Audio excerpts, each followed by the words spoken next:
നമസ്കാരം. മലയാളി വാർത്ത ഇൻസൈഡിലേക്ക് സ്വാഗതം. പശ്ചിമേഷ്യയിൽ ഏറെ കാലമായി സംഘർഷ കലുഷിതമാണ് കാര്യങ്ങൾ.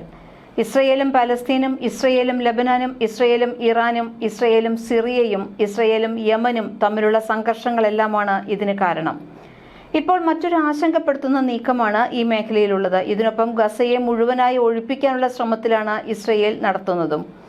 ഈജിപ്ത് സൈനികരുടെ വൻപട അതിർത്തിയിലേക്ക് നീങ്ങിക്കൊണ്ടിരിക്കുന്നു. 1979 ഇസ്രയേലുമായി അമേരിക്കയുടെ മധ്യസ്ഥതയിൽ തയ്യാറാക്കിയ കരാർ വ്യവസ്ഥകൾ ലംഘിച്ചാണ് ഈ നീക്കം. ഇത്രയും ഗുരുതരമായ സാഹചര്യമായതിനാലാണ് സൈനിക നീക്കം എന്ന് ഈജിപ്തിലെ പ്രമുഖ വൃത്തങ്ങളെ ഉദ്ധരിച്ച് അന്തർദേശീയ മാധ്യമങ്ങൾ റിപ്പോർട്ട് ചെയ്യുന്നത്. ഈജിപ്തിലെ സിനായ് മരുഭൂമിയിൽ നിന്ന് റഫ അതിർത്തി വഴി എത്തുന്നത് ഗസയിലേക്കാണ്. ഒരു ഭാഗത്ത് ഇസ്രയേലും, ഇസ്രയേൽ ഗാസയിൽ നടത്തുന്ന പുതിയ നീക്കമാണ് ഈജിപ്തിനെ ആശങ്കപ്പെടുത്തുന്നത്. തുടർന്നാണ് ഈജിപ്ഷ്യൻ സൈന്യം റഫ അതിർത്തിയോട് ചേർന്ന മേഖലയിലേക്ക് നീങ്ങിയിരിക്കുന്നത്. പ്രസിഡന്റ് അബ്ദുൽ ഫത്താഹ് അൽ സിസിയുടെ നിർദ്ദേശപ്രകാരമാണ് സൈനിക നീക്കം. ഗാസ മുഴുവനായി അധിനിവേശം നടത്താൻ ഇസ്രയേൽ പദ്ധതിയിടുന്നു. ഗാസയിലെ 20 ലക്ഷം പലസ്തീൻകാരെ ഈജിപ്തിലെ സിനായിലേക്ക് നിർബന്ധപൂർവ്വം ഒഴിപ്പിക്കാനാണ് ശ്രമം. ഇങ്ങനെ സംഭവിച്ചാൽ ചെറുക്കാനാണ് ഈജിപ്തിന്റെ തീരുമാനം. ഇതിന്റെ ഭാഗമാണ് സൈനിക നീക്കം എന്ന് മിഡിൽ ഈസ്റ്റ് ഐ റിപ്പോർട്ട് ചെയ്യുന്നു. 40,000 ഈജിപ്ഷ്യൻ സൈനികരാണ് സിനായിലേക്ക് എത്തിയിട്ടുള്ളത്. ഇവിടെ നേരത്തെയുള്ള സൈനികർക്ക് പുറമെയാണ് ഇത്.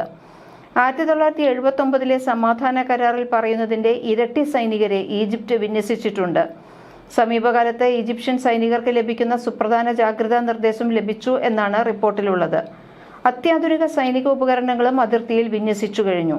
അതേസമയം ഗാസയെ പൂർണ്ണമായി കീഴടക്കുന്ന സൈനിക നടപടിക്ക് മുന്നോടിയായി സേനയിലെ അംഗബലം കൂട്ടാൻ ഇസ്രയേലും ശ്രമിക്കുന്നു. 50,000 റിസർവ് സൈനികരെ സൈന്യത്തിൽ എത്തിക്കുമെന്നാണ് റിപ്പോർട്ട്. സൈനിക നേതൃത്വത്തെ ഉദ്ധരിച്ച് മാധ്യമങ്ങളാണ് ഇക്കാര്യവും റിപ്പോർട്ട് ചെയ്തിട്ടുള്ളത്. ഹമാസ് ഇപ്പോഴും സജീവമായി നിലനിൽക്കുന്ന മേഖലകളിലായിരിക്കും സൈനിക നടപടി. ജനസാന്ദ്രത കൂടിയതാണ് ഈ മേഖലകൾ എന്നതിനാൽ വെല്ലുവിളി നിറഞ്ഞതാകും ഇത്. അതേസമയം ഗാസ കീഴടക്കലിനുള്ള മുന്നൊരുക്കം നിലവിൽ ഗ്രൗണ്ടിലുള്ള ഇസ്രയേൽ സേന തുടങ്ങിക്കഴിഞ്ഞതായും മാധ്യമങ്ങൾ റിപ്പോർട്ട് ചെയ്യുന്നു. ഗാസയിൽ വെടിനിർത്താനും ബന്ദികളെ മോചിപ്പിക്കാനും തയ്യാറെന്ന ഹമാസ് നിർദ്ദേശത്തിൽ ലോകം വലിയ പ്രതീക്ഷയിലായിരുന്നു. പക്ഷേ ഇസ്രയേൽ അത് തള്ളിക്കളഞ്ഞു. മധ്യസ്ഥരായ ഈജിപ്ത്, ഖത്തർ രാജ്യങ്ങൾ മുന്നോട്ടുവച്ച സമാധാന നിർദ്ദേശങ്ങൾ ഒരു മാറ്റവും കൂടാതെ ഈ ഹമാസ് അംഗീകരിച്ചിരുന്നു. എന്നാൽ വെടിനിർത്തില്ല എന്നും ഗാസയിൽ ആക്രമണം തുടരുമെന്നും ഇസ്രയേൽ ഇക്കഴിഞ്ഞ ദിവസം വ്യക്തമാക്കി.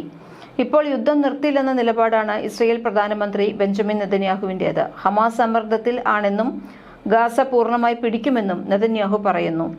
ലക്ഷക്കണക്കിന് പലസ്തീനികൾ കഴിയുന്ന ഗാസ സിറ്റി ഏറ്റെടുക്കാനുള്ള സൈനിക നീക്കത്തിന് പ്രതിരോധ മന്ത്രാലയം അനുമതി നൽകിയതായി ഇസ്രയേൽ സേന അറിയിച്ചു. അതിന്റെ ഭാഗമായി 60,000 റിസർവ് സൈനികരെ കൂടി വിളിപ്പിക്കും. നിലവിൽ സേവനത്തിലുള്ള 20,000 റിസർവ് സേനാംഗങ്ങൾക്ക് തുടരാൻ നിർദ്ദേശവും നൽകും. ഇതുവരെയും ഇസ്രയേൽ കരസേന നേരിട്ടിറങ്ങാത്ത ഗസ സിറ്റിയിൽ പൂർണ്ണമായി പലസ്തീനികളെ ഒഴിപ്പിക്കലും കെട്ടിടങ്ങൾ തകർക്കലുമടക്കം നടപ്പാക്കും.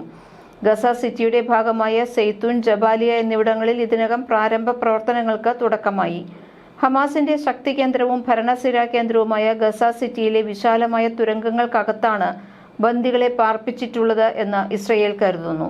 ഇവരുടെ കൊലപാതകത്തിൽ കൂടി കലാശിക്കുന്നതാകും ഒരുപക്ഷെ കരസേനാ നീക്കം.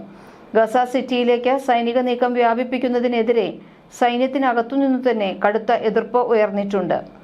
ബന്ദികളുടെ കുടുംബവും ഇതിനെതിരാണ്. ബന്ദിമോചനം ഉറപ്പാക്കി 60 ദിവസത്തെ താൽക്കാലിക വെടിനിർത്തലിന് ഹമാസ് കഴിഞ്ഞ ദിവസം അംഗീകാരം നൽകിയിരുന്നു. വെള്ളിയാഴ്ചയ്ക്കകം പ്രതികരിക്കാമെന്ന് ഇസ്രയേൽ അറിയിച്ചതിനിടെയാണ് പുതിയ പ്രഖ്യാപനം ഉണ്ടായിട്ടുള്ളത്.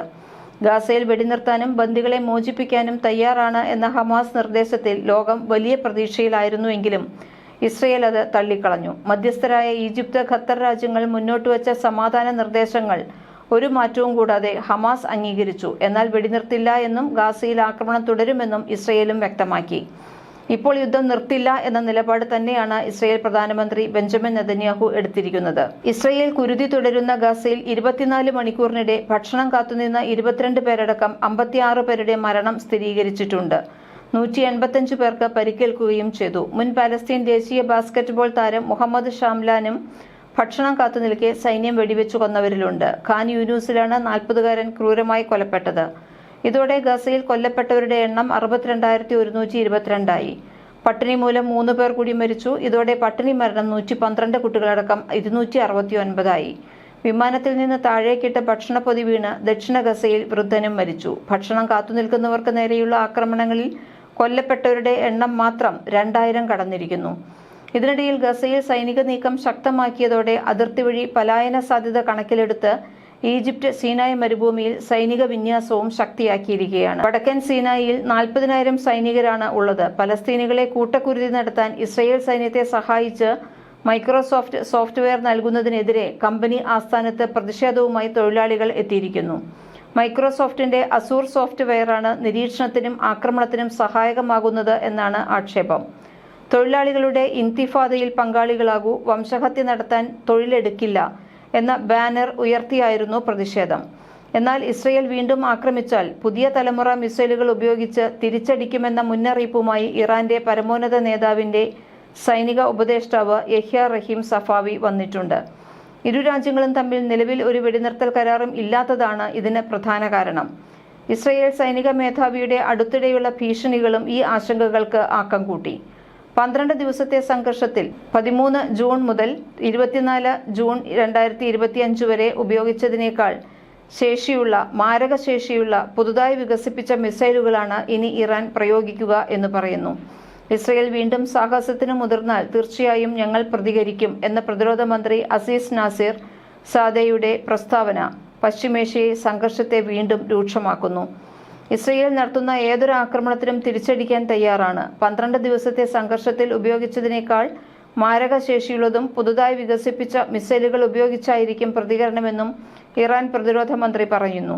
12 ദിവസത്തെ സംഘർഷത്തിൽ ഉപയോഗിച്ച മിസൈലുകൾ കുറച്ചു വർഷങ്ങൾക്ക് മുമ്പ് നിർമ്മിച്ചതാണ്. എന്നാൽ അതിനേക്കാൾ മികച്ച ശേഷിയുള്ള മിസൈലുകൾ ഇന്ന് നിർമ്മിച്ചിട്ടുണ്ട്.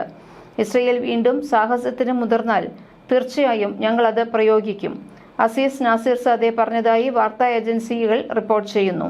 ജൂൺ 13-നായിരുന്നു ഇറാന്റെ ആണവ സമ്പുഷ്ടീകരണ കേന്ദ്രങ്ങൾക്ക് നേരെ ഇസ്രയേൽ ആക്രമണം അഴിച്ചുവിട്ടത്. ഇതിന് പിന്നാലെ ഇസ്രയേലിനെതിരെ ഇറാനും ശക്തമായി തിരിച്ചടി നൽകി. തുറമുഖ നഗരമായ ഹൈഫ അടക്കം പ്രധാന കേന്ദ്രങ്ങളിൽ ഇറാൻ ആക്രമണം നടത്തി. ഇസ്രയേലിന്റെ ശാസ്ത്രഹൃദയവും സാങ്കേതിക ഗവേഷണങ്ങളുടെ ആസ്ഥാനവും എന്നറിയപ്പെടുന്ന വിസ്മാൻ ഇൻസ്റ്റിറ്റ്യൂട്ടിനു നേരെയും ഇറാൻ ശക്തമായ ആക്രമണം നടത്തി.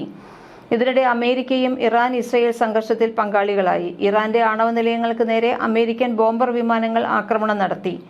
ഇതിന് തിരിച്ചടിയെന്നോണം ഖത്തറിലടക്കമുള്ള അമേരിക്കയുടെ സൈനിക കേന്ദ്രങ്ങളെ ഇറാൻ ലക്ഷ്യം വെച്ചു. പിന്നാലെ സംഘർഷത്തിന് വിരാമമാകുകയായിരുന്നു. ഇസ്രയേലുമായോ അമേരിക്കയുമായോ എപ്പോൾ വേണമെങ്കിലും മറ്റൊരു യുദ്ധം ആരംഭിക്കാമെന്ന് ഇസ്ലാമിക് റവല്യൂഷണറി ഗാർഡ് കോർപ്സിലെ മുതിർന്ന ഉദ്യോഗസ്ഥർ ഞായറാഴ്ച പറഞ്ഞതിന് പിന്നാലെയാണ് നസീർ സാദയുടെ പ്രസ്താവന. നമ്മൾ ഒരു വെടിനിർത്തലിലല്ല, യുദ്ധത്തിന്റെ ഒരു ഘട്ടത്തിലാണ്. ഇറാന്റെ പരമോന്നത നേതാവ് അലി ഖമേനിയുടെ മുതിർന്ന സൈനിക ഉപദേഷ്ടാവായ യഹ്യ റഹീം സഫാവി ഇറാനിയൻ മാധ്യമങ്ങളോട് പറഞ്ഞു. മറ്റൊരു യുദ്ധം നടന്നേക്കാം, അതിനുശേഷം ഇനി യുദ്ധങ്ങൾ ഉണ്ടാകണമെന്നില്ല. ഓഗസ്റ്റ് 22-ന് ഇസ്ലാമിക് റിപ്പബ്ലിക് സന്ദർശിക്കുന്ന സഖ്യകക്ഷി സൈനിക ഉദ്യോഗസ്ഥരുമായുള്ള കൂടിക്കാഴ്ചയ്ക്കിടെ ഇറാനിയൻ മാധ്യമങ്ങളോട് സംസാരിക്കുകയായിരുന്നു നാസിർ സാദെ. ഇസ്രയേലിനെതിരെ മാത്രമല്ല, ഇറാനിയൻ ആണവ കേന്ദ്രങ്ങൾ ആക്രമിച്ചതിൽ ഇസ്രയേലിനൊപ്പം ചേർന്ന അമേരിക്കയ്ക്കെതിരെയും ബാലിസ്റ്റിക് മിസൈൽ ആക്രമണങ്ങളെ പ്രതിരോധിക്കാൻ സഹായം വാഗ്ദാനം ചെയ്ത ഏതൊരു രാജ്യങ്ങൾക്കെതിരെയും ഇറാൻ വിജയം നേടിയിട്ടുണ്ട് എന്ന് നാസിർ സാദെ പറയുന്നു. ആണവായുധങ്ങൾ സ്വന്തമാക്കാനുള്ള ശ്രമം ഇറാൻ നിരന്തരം നിഷേധിച്ചിട്ടുണ്ട്. എന്നിരുന്നാലും സമാധാനപരമായ ഉപയോഗത്തിന് അനുയോജ്യമല്ലാത്ത അളവിൽ യുറേനിയം സമ്പുഷ്ടീകരിച്ചു. അന്താരാഷ്ട്ര പരിശോധകരെ അവരുടെ ആണവ കേന്ദ്രങ്ങൾ പരിശോധിക്കുന്നതിൽ നിന്ന് തടഞ്ഞു. ബാലിസ്റ്റിക് മിസൈൽ ശേഷികൾ വികസിപ്പിച്ചു. ഇറാൻ അടുത്തിടെ ആയുധവൽക്കരണ നടപടികൾ സ്വീകരിച്ചതായി ഇസ്രയേൽ പറയുന്നു. 1950കളിൽ അമേരിക്കയുടെ ആറ്റംസ് ഫോർ പീസ് പദ്ധതിയുടെ ഭാഗമായിട്ടാണ് ഇറാൻ ആണവ പദ്ധതി ആരംഭിച്ചത്. ഇത് 1953-ൽ അമേരിക്കൻ പ്രസിഡന്റായിരുന്ന ഡ്രൈറ്റ് ഐസൻഹോവർ ഐക്യരാഷ്ട്രസഭയിൽ നടത്തിയ പ്രസംഗത്തിൽ നിന്നാണ് തുടങ്ങിയത്. ആണവായുധങ്ങളുടെ ഭീഷണിയെക്കുറിച്ചുള്ള ആശങ്കകൾക്കിടയിൽ ആണവോർജം സമാധാനപരമായ ആവശ്യങ്ങൾക്കായി ഉപയോഗിക്കാമെന്നും അത് ലോകത്തിന് പ്രയോജനകരമാക്കാമെന്നും അദ്ദേഹം നിർദ്ദേശിച്ചു. ഇതിന്റെ ഭാഗമായി അന്താരാഷ്ട്ര ആണവോർജ ഏജൻസി സ്ഥാപിതമായി. ഇത് ലോകമെമ്പാടുമുള്ള ആണവ സാങ്കേതിക വിദ്യകളുടെ സുരക്ഷിതവും സമാധാനപരവുമായ ഉപയോഗം ഉറപ്പാക്കി. ആണവോർജം വൈദ്യുതോർജം ഉൽപ്പാദിപ്പിക്കുന്നതിനും വൈദ്യശാസ്ത്രം, കൃഷി തുടങ്ങിയ മേഖലകളിൽ ഗവേഷണത്തിനും ഉപയോഗിക്കാമെന്ന് ഈ ആശയം പറയുന്നു. ഇസ്രയേലിന്റെ ആക്രമണത്തിന് മറുപടിയായി ഇറാൻ 500-ലധികം ബാലിസ്റ്റിക് മിസൈലുകളും 1100-ഓളം ഡ്രോണുകളും ഇസ്രയേലിലേക്ക് വിക്ഷേപിച്ചു. ഇറാൻ ഇസ്രയേൽ യുദ്ധം അവസാനിച്ചിട്ട് 47 ദിവസമേ ആയിട്ടുള്ളൂ. മിഡിൽ ഈസ്റ്റിലെ ദുർബലമായ സമാധാനത്തിന് 1 മാസത്തിലേറെ പഴക്കമുള്ളൂ. എന്നിരുന്നാലും ഒരു പുതിയ സംഘർഷത്തിനുള്ള സാധ്യത ഇതിനകം തന്നെ ഉയർന്നു വന്നിട്ടുണ്ട്. ജൂണിൽ ഇറാനും ഇസ്രയേലും തമ്മിൽ 12 ദിവസം നീണ്ടുനിന്ന സംഘർഷത്തിനു ശേഷം സ്ഥിതി വീണ്ടും പിരിമുറുക്കത്തിലായി. ഇറാന്റെ ആണവ പദ്ധതിക്കെതിരെ അമേരിക്കയും ഇസ്രയേലും നടത്തിയ പുതിയ ആക്രമണങ്ങൾ നടത്തുമെന്ന് ഭീഷണിപ്പെടുത്തുന്നു. അതേസമയം യുറേനിയം സമ്പുഷ്ടീകരണം തുടരുമെന്ന് ടെഹ്റാനും പ്രഖ്യാപിച്ചു. ഇരുപക്ഷവും ഭീഷണികളും പ്രത്യാക്രമണങ്ങളും നടത്തുകയാണ്. ഇറാന്റെ പരമോന്നത നേതാവായ അലി ഖമേനിയുമായി അടുപ്പമുള്ള മുതിർന്ന സൈനിക ഉദ്യോഗസ്ഥൻ വാഷിംഗ്ടണ് ഇറാന്റെ സാമ്പത്തിക സൈനിക പരിമിതികൾ കാരണം അവരെ ആക്രമിക്കാൻ കഴിയില്ലെന്ന് അവകാശപ്പെട്ടു. ഓഗസ്റ്റ് അവസാനത്തോടെ ആണവ ചർച്ചകളിലേക്ക് മടങ്ങിവന്ന് വ്യക്തമായ ഫലങ്ങൾ നൽകിയില്ലെങ്കിൽ ഐക്യരാഷ്ട്രസഭയുടെ ഉപരോധങ്ങൾ പുനഃസ്ഥാപിക്കുമെന്ന് ഫ്രാൻസ്, യുണൈറ്റഡ് കിങ്ഡം, ജർമ്മനി എന്നീ രാജ്യങ്ങൾ ഇറാന് മുന്നറിയിപ്പ് നൽകിയിട്ടുണ്ട്. പ്രായോഗികമായി ആണവ ചർച്ചകൾ സ്തംഭിക്കുകയും പിരിമുറുക്കങ്ങൾ വർദ്ധിക്കുകയും ചെയ്തതോടെ ഇരുപക്ഷവും പുതിയ ഏറ്റുമുട്ടലിന് തയ്യാറെടുക്കുകയാണ്. ഇറാൻ സൈനിക സന്നദ്ധത ശക്തിപ്പെടുത്തുന്നു. അതേസമയം ഇസ്രയേലും അമേരിക്കയും സൈനിക നടപടിക്ക് ആവർത്തിച്ച് ഭീഷണി മുഴക്കുന്നു. ഇതോടൊപ്പമാണ് ഈജിപ്തിന്റെ അതിർത്തിയിലേക്കുള്ള നീക്കവും ഇസ്രയേലിന്റെ ഗാസ ഒഴിപ്പിക്കൽ നടപടികളും. ലോകം വീണ്ടും എത്തുന്നത് കടുത്ത അശാന്തിയിലേക്ക് തന്നെയാണ്. മലയാളി വാർത്ത ഇൻസ്